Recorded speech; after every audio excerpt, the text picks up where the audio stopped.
Approximately 20% of the global Catholic population resides in Africa. With 18 electors, 13% of the College of Cardinals represents a fifth of this growing demographic in the Church.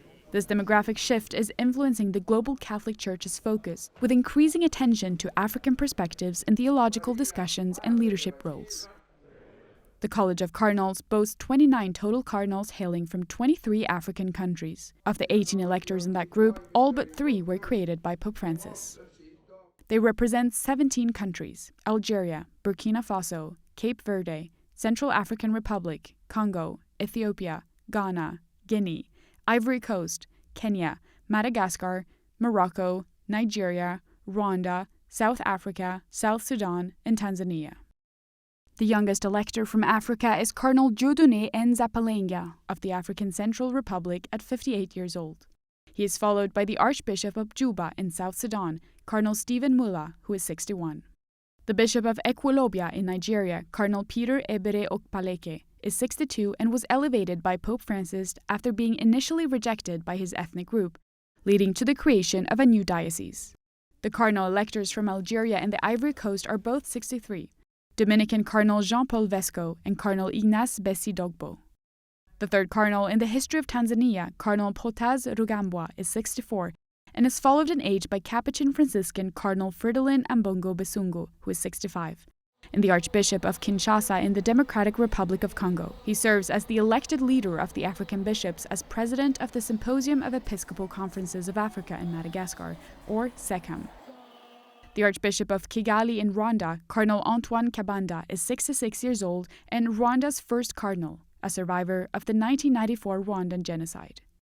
Just south of Rwanda is South African Cardinal Stephen Brislin, now 68 and Archbishop of Johannesburg, who oversaw the controversial synthesis report his archdiocese published as part of the Synod on Synodality, calling for dramatic changes like the expansion of the definition of the family and a revisiting of the encyclical on the dignity of human life, Humane Vitae.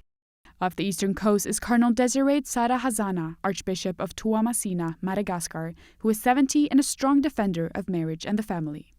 The Spanish-born Salesian Cardinal Cristobal López Romero is 72 and leads the Archdiocese of Rabat in Muslim-majority Morocco. Another of Africa's firsts, Cardinal Arlindo Gómez Furtado, is the Bishop of Santiago de Cape Verde, off the coast of Senegal. Elevated a decade ago, he is now 75. At 76, Cardinal Peter Turkson, the Chancellor of the Pontifical Academy of Sciences and Social Sciences, is originally from Ghana.